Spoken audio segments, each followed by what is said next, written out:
సుమన్ టీవీలో మీ business promotions కోసం ఈ కింది నెంబర్ను సంప్రదించగలరు.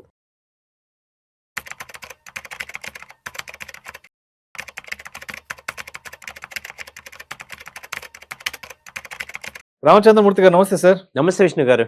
రామచంద్రమూర్తి గారు, రీసెంట్ గా మనం ఇండియన్ బిగ్ బుల్ హ్మ్. ఎడిషన్ ఒకటి స్టార్ట్ చేసాం, గుర్తుందా? మన ఫస్ట్ రేఖా జుంజున్వాలాకి సంబంధించిన అవునండి. వీడియో ఒకటి చేసాం. అవునండి. సో ఇప్పుడు ఇండియన్ బిగ్ బుల్ ఎడిషన్ లో భాగంగా సెకండ్ వీడియో, ఇండియాలోనే the biggest investor Vijay Kedia is one of the India's most well known stock market investor. అవునండి. సో ఆయనకి సంబంధించిన పోర్ట్ఫోలియో రివ్యూ గురించి ఒకసారి మాట్లాడుకుందాం.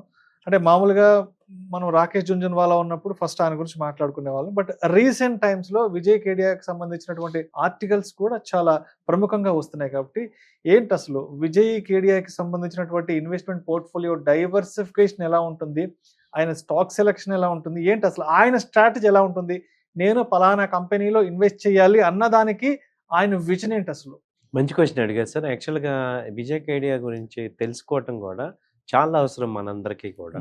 ఎందుకంటే ఇప్పుడు రాకేష్ జుంజున్వాలా గారు గానీ, వారెన్ బఫెట్ గానీ అలా సంపాదించారు అనేది ఒక డీప్‌గా మనకు తెలీదు కానీ ఏదో టైటాన్ కొన్నారు వచ్చేసింది అనొచ్చు. ఈయన ఫిలాసఫీ మనందరికీ కూడా ఉపయోగపడే ఫిలాసఫీ అనమాట. ఈయన ఏం చెప్తున్నాడంటే, ఈయన మనలాగా మిడిల్ క్లాస్ నుంచి వచ్చి హైలైట్స్‌కి వెళ్ళిన పర్సన్ తప్ప ఓవర్ వెల్తీ ఫ్యామిలీ నుంచి వచ్చిన పర్సన్ కాదు. అయితే ఈయన యొక్క ఈ వెల్త్ క్రియేషన్ కూడా ఏదో ఒక రోజులోనే 2 రోజుల్లోనే రాలేదు. ఓవర్ నైట్ లో వచ్చిందేం కాదు. It's a decade of systematic planning, persistence, experience, hit and trial process. ఈయన ప్రాసెస్ ఏంటంటే ఒక రూల్స్ పెట్టుకున్నది ఏంటంటే స్మైల్ అని ఒక రూల్ ఒక ఫ్రేమ్ వర్క్ స్మైల్ అంటే ఆయన పిక్ చేసే స్టాక్ ఈ రకంగా ఉండాలి. షార్ట్ కట్ లో స్మైల్ అని పెట్టుకున్నారు. ఎస్ అంటే ఏంటంటే స్మాల్ ఇన్ సైజ్. అంటే ఇప్పుడు ఉన్న కంపెనీస్‌లో తక్కువ మార్కెట్ క్యాపిటలైజేషన్ ఉన్న కంపెనీ ఏంటి? అంటే ఇప్పుడు ఇక్కడ ఈయన విజన్ ఏంటంటే, ఇప్పుడు తక్కువ స్టార్టింగ్ బిజినెస్ గాని తీసుకొని గ్రోత్ ఉన్న గ్రో అయిన దాకా ఉంచి అక్కడ గ్రోత్‌లో ఎగ్జిట్ అవ్వటం ఈయన పాయింట్. అది దానికి ఎగ్జాంపుల్‌గా ఈయన అతుల్ ఆటోలో ఇన్వెస్ట్ చేశారు. ఇప్పుడు బజాజ్ ఆటో ఉంది, పెద్ద కంపెనీస్ ఉన్నాయి. కానీ ఈయన అతుల్ ఆటోలో ఇన్వెస్ట్ చేసి దాదాపు 58 లాక్స్ షేర్స్ ఉన్నాయి. అలాగే 284 క్రోర్స్ నెట్ వర్త్ ఉంది. 20% స్టేక్ ఉంది. అంటే ఈయన విజన్ ఏంటంటే, ఇది చాలా గ్రో అవుతుంది. సో లాంగ్ టర్మ్ ఇన్వెస్ట్మెంట్ చేసుకోవచ్చు. అంటే స్మాల్ ఇన్ సైజ్, తక్కువ సైజులో ఉన్నప్పుడే పట్టుకొని వెయిట్ చేయడం అనేది ఈయన ఫిలాసఫీ అనమాట. ఆ తర్వాత వచ్చి medium in experience. So experience లో వాళ్ళు ఎక్స్పర్ట్స్ కాకపోయినా మీడియం ఎక్స్పీరియన్స్ ఉన్నా కూడా పర్వాలేదు. అంటే వాళ్ళు తట్టుకుంటారు, ప్రాబ్లమ్స్ ని తట్టుకొని ముందుకెళ్లే కెపాసిటీ వాళ్ళకు ఉంది అనేది ఈయన ఐడెంటిఫై చేసుకోవటం. తర్వాత ఎల్ అంటే large in aspiration. So aspiration లో లార్జ్ ఉండాలి మేజర్ గా. ఇప్పుడు ఈ రెండు మనకి చూస్తే మన హైదరాబాద్ ఫార్మా కంపెనీస్ ఇలా ఉండేవి. 10 years back doctor Reddy small in size, but he has very high aspiration. అలాగే లారస్ ల్యాబ్ వచ్చింది మనకి, న్యూలాండ్ ల్యాబ్ కానీ, దివీస్ ల్యాబ్ కానీ, ఇవన్నీ ఏంటంటే మన కళ్ళ ముందు గెయింట్ కంపెనీస్ అయినాయి. సో అలాంటి స్టార్టింగ్ పాయింట్లు పట్టుకొని ఆయన అలా ఉంచుకుంటాడు అనమాట. నా 5వ ఫిలాసఫీ ఏంటంటే extra large in market potential. అంటే మామూలు మార్కెట్ పొటెన్షియల్ని వీళ్ళ యొక్క యాస్పిరేషన్తో, ఐడియాల్స్, యూనిక్ వేలో ఎక్స్ట్రాగా తీసుకెళ్లే టాలెంట్ మేనేజ్మెంట్ గనక ఉందా లేదా అనేది చూసుకుంటారు. ఇవి చూసుకొని ఆయన ఇన్వెస్ట్ చేసి డెడికేటెడ్గా, పేషెన్స్గా ఆ కంపెనీస్లో stay invested for long term. మధ్యలో ఆటుపోట్లు రాగానే అమ్మేయటం ఇలా కాకుండా ఒక లార్జ్గా ఉండే ఈయన ఫిలాసఫీతో ఈయన స్టార్ట్ చేయటం వల్ల ఇవాళ మీరన్నట్టు ఇండియాలోనే లార్జెస్ట్ బిగ్ బుల్ లాగా ఇన్వెస్టర్ అయ్యారు. సరే ఇప్పుడు ఈయన యొక్క ఇవి చూసుకుంటే అట్లీస్ట్ ఇప్పుడు మనం అన్నట్టు ఇలాంటి కంపెనీలో ఈయన సెలెక్ట్ చేసిన కంపెనీలో మనం కూడా కొంత పెట్టుకున్నాం అంటే జనరల్‌గా ఏంటంటే సక్సెస్‌ఫుల్ పీపుల్ ఫాలో అయితే సక్సెస్ వస్తది. ఆబ్వియస్లీ మంచి వాళ్ళతో తిరిగితే మనం బాగుంటాం, మనకి మంచి అలవాట్లు వస్తాయి, అంతే కదా. సక్సెస్ అయిన పీపుల్ మనం ఫాలో అవ్వాలి, వాళ్ళ మోటివేషన్ గా తీసుకోవచ్చు.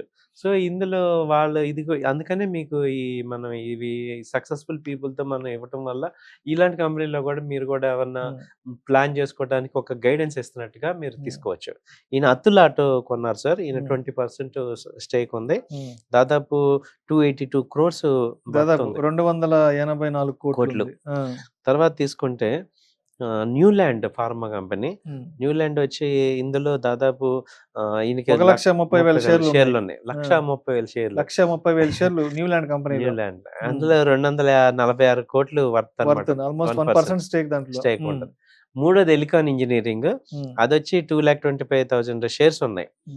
అది 118 crores వర్త్ ఉంది. 118 కోట్లు వర్త్ అది. 1% 1% స్టేక్ ఉన్నట్టు. ఉంది టోటల్ గా. ఆ తర్వాత సుదర్శన్ కెమికల్స్, ఇది వచ్చి 10 lakh షేర్స్ ఉన్నాయి. 10 lakh షేర్స్, 10 లక్షల షేర్లు షేర్లు సుదర్శన్ కెమికల్ లో. కెమికల్ లో 91 crores వర్త్ ఉంది. వర్త్ దాని రేట్ 1.3% స్టేక్ ఉంది. అలాగే యథార్థ హాస్పిటల్స్ 9,65,000 షేర్స్ 9,65,000 షేర్లు ఉన్నాయి. ఉన్నాయి. ఇది యథార్థ హాస్పిటల్లో. వర్త్ వచ్చి 83 crores వర్త్ ఉంది. తర్వాత వైభవ్ గ్లోబల్, దీనిలో ఏంటంటే 33.75 లక్షల షేర్లు ఉన్నాయి. వర్త్ వచ్చి 79 crores, 33,75,000 షేర్లు ఉన్నాయి. సో 2% స్టేక్ ఉంది ఇది. తర్వాత మహేంద్ర రిసార్ట్స్ హాలిడేస్ అంటాం దీన్ని, దీనిలో 20,25,000 20,25,000 షేర్లు, 47 crores ప్రెసెంట్ వాల్యూ ఉంది. 48 crores దగ్గర 1% స్టేక్. అంటే మినిమం 1% స్టేక్ మెయింటైన్ చేస్తున్నారు దేనిలో అయినా కానీ, ఏ కంపెనీలో అయినా. అలాగే ఈయన కంపెనీలు టాప్ 7 కంపెనీస్ మనం చూస్ చేసుకుంటే ఈ కంపెనీస్ ఒకసారి ఐడెంటిఫై చేసినా మనకి అర్థమవుతుంది ఏంటంటే టాప్ కంపెనీలు ఏం కావు, ఒక గైడెన్స్ లాగా. అవునండి. సో ఇప్పుడు రామచంద్రమూర్తి గారు, ఇప్పుడు మన లాంటి వాళ్ళు 200 షేర్లలోనో ఒక 500 షేర్లలో ఇన్వెస్ట్ చేయాలంటే చాలా ఆలోచిస్తారు కదా. ఇప్పుడు ఈయన స్టైల్ ఆఫ్ ఇన్వెస్ట్మెంట్ చూస్తే దగ్గర ఒక్కొక్క కంపెనీలో 1,30,000 షేర్లు, 1,50,000 షేర్లు, 1,00,000 షేర్లు, అంటే అన్ని లక్షల్లోనే వీళ్ళు పిక్ చేసిన షేర్లు కదా. అంటే వాళ్ళకున్న విజన్ ఏంటి, అంటే ఆ కంపెనీ గ్రోత్ పట్ల వాళ్ళకున్నటువంటి ఆ దూర దృష్టి ఏంటి అసలు, అంటే ఏ స్ట్రాటజీ ప్రకారం ఎలాంటి ఆలోచనతో ఒక్కొక్క కంపెనీ షేర్లని లక్షల్లో కొనగలుగుతున్నారు? ఇది నిజంగా వాస్తవంగా చెప్తాను, చాలా వినండి అందరూ. మనం ఏంటంటే షార్ట్ టర్మ్ లో ఆలోచిస్తున్నాం, ఇవాళ కొని రేపు అమ్మేద్దామా, ఎల్లుండి అమ్మేద్దామా, ఒక 5,000 వస్తాయి చాలు అనే షార్ట్ టర్మ్ విజన్ లో మనం ఉన్నాం. వీళ్ళు ఏంటంటే లాంగ్ టర్మ్ విజన్ లో ఉన్నారు. ప్లస్ మనకన్నా వీళ్ళు ఏంటంటే ఎక్స్పర్ట్స్ రీడ్ చేయటం కానీ, ఒక 10 years బ్యాకే వాళ్ళు అర్థం చేసుకున్నారు ఈ మార్కెట్ని. మనం ఇవాళ అర్థం చేసుకుంటున్నాం ఈ మార్కెట్ ఏంటనేది. వాళ్ళు 15 years ముందు నుంచే జర్నీలో ఉన్నారు. ఈవెన్ మనం కూడా ఉన్నా కానీ మనకేంటంటే లేట్గా అర్థమైంది. పర్టికులర్గా ఆంధ్ర తెలంగాణ మనకేంటంటే ఈ ఆప్షన్ చేద్దాం, ఫ్యూచర్ చేద్దాం, ఈక్విటీ చేద్దాం ఇలా ఉన్నాం, కానీ ఇలా టైం అయిపోతుంది. కానీ ఒక లాంగ్ టర్మ్ విజన్, అంటే వెల్త్ అనేది ఓవర్ నైట్ రాదు అనేది మనం ఇంకా అర్థం చేసుకోవాలి. సో ఇంకా వాళ్ళు అర్థం చేసుకున్నారు. ఇవాళ రాలా ఆయనకి, మీరు అన్నట్టు ఒక్క రోజులో రాలా. డెకేడ్ ఆఫ్ ఎక్స్పీరియన్స్, ఇన్వెస్ట్మెంట్ 10 ఏళ్ళు 15 ఏళ్ళు ఎక్స్పీరియన్స్, ఇన్వెస్ట్మెంట్, స్టేయింగ్, అలాగే మార్కెట్లో అప్ అయినా డౌన్ అయినా అలాగే పేషెన్స్గా ఉండటం, ఇవన్నీ కూడా వాళ్ళ వల్ల వచ్చింది. మనకి లేనిది వాళ్ళకు ఉన్నది ఏంటంటే ఒక కన్సిస్టెంట్గా పేషెన్స్. అంటే ఒక స్టాక్ను కొనటం, కొనేటప్పుడే దాని గురించి బాగా అబ్జర్వ్ చేయటం. ఇప్పుడు నేను కొన్ని అకౌంట్స్ చూశాను, 10 లక్షలు ఉన్నాయి, ఆయన ఏం చేస్తున్నారు, 30 కంపెనీలు కొంటున్నారు ఒక ఆయన. అలా కాకుండా కన్విక్షన్గా 1-2 కంపెనీలని మనం పర్ఫెక్ట్గా పెట్టుకొని గ్రోయింగ్ ఉన్న కంపెనీస్ని, ఈయన విజన్ ఏంటి, తక్కువ గ్రోత్లో ఉన్నప్పుడే స్టార్టింగ్లోనే తీసుకొని అవి బాగా గ్రో అయ్యేదాకా వెయిట్ చేయటం. అంటే ఒక బిజినెస్ని ఈయన కొంటున్నాడు, మనం ఏం చేస్తున్నాం, ఒక షేర్ని కొంటున్నాం. షేర్ని ఏంటంటే దీన్ని ఏమంటామంటే మన వాళ్ళు ఏంటంటే గెలవటానికి ఆడుతున్నారు, మనమేమో ఓడిపోకుండా ఏదో కొంత రావాలన్నట్టుగా ఇవాళ గడిస్తే చాలా మన ఆలోచన. వాళ్ళ ఆలోచన ఏంటి, లాంగ్ టర్మ్ లో గెలవాలి, ఈ డబ్బుని సంపాదించాలి అనే ఆలోచనలో ఉన్నారు. ఇంకొక మేజర్గా డిఫరెన్స్ నేను అబ్జర్వ్ చేసింది ఏంటంటే, మనం స్టాక్ మార్కెట్లో ఒక 5,000 రాగానే ఇమ్మీడియట్ కట్ చేసి వద్దాం అన్నట్టు ఉంటాం. అది ఒక 5,000 10,000 వచ్చి లాగేద్దాం, అది షాపింగ్ చేసుకుందాం అన్నట్టు అంటారు. వాళ్ళు ఏంటంటే ఇది ఈ టెంపరీ టెంప్టేషన్స్ ఆపేసుకొని ఒక 10 ఏళ్ల విజన్, ఒక 20 ఏళ్ల విజన్ పెట్టుకొని ఒకేసారి గ్రో అవుదామని చూస్తున్నారు వాళ్ళు.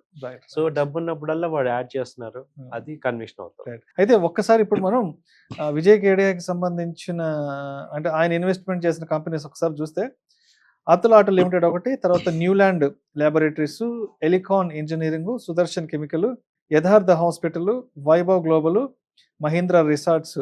సో అంటే ఇక్కడ ఏం చెప్పాలంటే ఆయన స్టైల్ ఆఫ్ సెక్టర్ డైవర్సిఫికేషన్ ఎలా ఉంది, ఒక్కసారి దాని గురించి చెప్పండి. డైవర్సిఫికేషన్ అంటే వైవిధ్యభరితమైన పోర్ట్ఫోలియో అంటాం కదా, దాని గురించి ఒకసారి చెప్పండి. ఇప్పుడు దీనిలో ఈయన చూసుకుంటే ఏంటంటే, మీరు బాగా ఆలోచిస్తే ఒక కామన్ పర్సన్కి ఏం కావాలి, ఆయనకి హాస్పిటల్ కావాలి, ఆయనకి ట్రావెలింగ్ కి ఒక వెహికల్ కావాలి, ఎగ్జాక్ట్లీ ఆయనకి ఎక్కడైనా హాలిడేస్కి వెళ్ళాలి, ఎగ్జాక్ట్లీ ఆయనకి హాస్పిటల్ మెడిసిన్ కావాలి. ఎగ్జాక్ట్లీ ఆ 4 ఆయన దగ్గర ఉన్నాయి. Oh my god. అంటే ఒక మనిషి యొక్క దైనందిన జీవితంలో ఏ అవసరాలు ఉంటాయి, ఆ అవసరాలను తీర్చే కంపెనీలు ఏంటి, అది పట్టుకున్నాడు అక్కడ. పట్టుకున్నాడు ఆయన. అబ్బబ్బబ్బబ్బబ్బా. ఆ, ఇప్పుడు మీరే చూడండి, holidays Mahindra holidays Mahindra holidays, అతులు అటు ఇటు తిరగాలి ట్రాన్స్పోర్ట్. కాబట్టి. తర్వాత న్యూలాండ్ ఫార్మా ఉందా, ఫార్మా కంపెనీస్, యథార్థ హాస్పిటల్ ఉంది. సో ఇక్కడ ఏం చేశాడు, ఒక కామన్ పర్సన్కి ఏం కావాలి ఆ కంపెనీలు ఇన్వెస్ట్ చేశారు.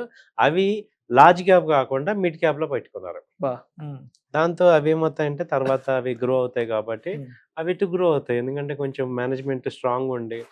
సో ఇలాంటి కంపెనీస్ తీసుకున్నారు. కానీ ఈ విజన్ చాలా ఇంపార్టెంట్. ఒక కామన్ పర్సన్కి ఏం కావాలో అర్థం చేసుకొని ఆ కంపెనీస్లో ఇన్వెస్ట్ చేయటం ఇవాళ ఎలా అయిపోయారు ఇండియాలో. సో మనం కూడా అలాంటిదే అర్థం చేసుకోవాలి. ఎస్, రామచంద్రమూర్తి గారు, నిజంగా విజయ్ కేడియా గారి పోర్ట్ఫోలియో చూస్తే అంటే ఒక సక్సెస్ఫుల్ పీపుల్ యొక్క సక్సెస్ ని మనం ఎందుకు అర్థం చేసుకోవాలి, ఎందుకు తెలుసుకోవాలి ఏంటన్నదానిది ఇక్కడ చాలా సుస్పష్టంగా అర్థమవుతుంది. నిజంగా ఇప్పుడు మీరు చెప్తుంటే అర్థమవుతుంది. ఎందుకంటే అటువంటి వాళ్ళని మనం ఏ విధంగా ఇన్స్పైరింగ్ గా తీసుకోవాలి, వాళ్ళ నుంచి ఎటువంటి మోటివేషన్ పొందాలి అనేది ఇక్కడ జస్ట్ వాళ్ళ పోర్ట్ఫోలియో స్టైల్, వాళ్ళ పోర్ట్ఫోలియో డైవర్సిఫికేషన్ చూస్తేనే అర్థమైపోతుంది వాళ్ళ స్టైల్ ఆఫ్ ఇన్వెస్ట్మెంట్ ఎలా ఉంటుంది. ఎలా ఉంది. ఇంకొక లైవ్ ఎగ్జాంపుల్, నా లైఫ్ ఎగ్జాంపుల్ చెప్తాను. మన పక్కనే ఉంది అపోలో హాస్పిటల్. 10 ఏళ్ల క్రితం మేము చూసాం, ఆ షేర్ వచ్చి ₹1000 2,000 ఉంది, ఇవాళ 8,000 వెళ్ళిపోయింది. మేము కొన్నాం అమ్మేస్తున్నాం కానీ ఇంతకాలం ఉంచుకోవాలి. అపోలో హాస్పిటల్ అందరికి తెలుసు, హోల్డ్ చేసుకోవడం అనేది ఉంటుంది చూడండి. That is the key point. ఇవాళన్నా అందుకే మేము చెప్పేది ఏంటంటే మాకు అర్థమైంది, ఇలా కాదు, ఏదో టెంపరీగా కాదు, లాంగ్ టర్మ్ పెట్టుకోవాలని వాళ్ళు గట్టిగా చెప్పగలుగుతున్నాం. ఎందుకంటే మేము ఎక్స్పీరియన్స్ అయ్యాం, వీళ్ళని చూసాము. ఇవాళ మనం ఏదో ఒక కంపెనీ కొన్నామంటే ఏదో రేపు పొద్దున్న అమ్మేద్దాం, ఎల్లుండి అమ్మేద్దాం కాకుండా కరెక్ట్ కంపెనీ లాంగ్ టర్మ్ లో కొంత ఇన్వెస్ట్ చేసుకోవచ్చు. Thank you sir, thank you so much Ramachandramurthy గారు. Indian stock market big bull edition లో భాగంగా విజయ్ కేడియాకి సంబంధించినటువంటి పోర్ట్ఫోలియో అనాలిసిస్ గురించి చాలా చక్కగా తెలియజేశారు. థ్యాంక్ యూ సో మచ్ అండి. Thank you.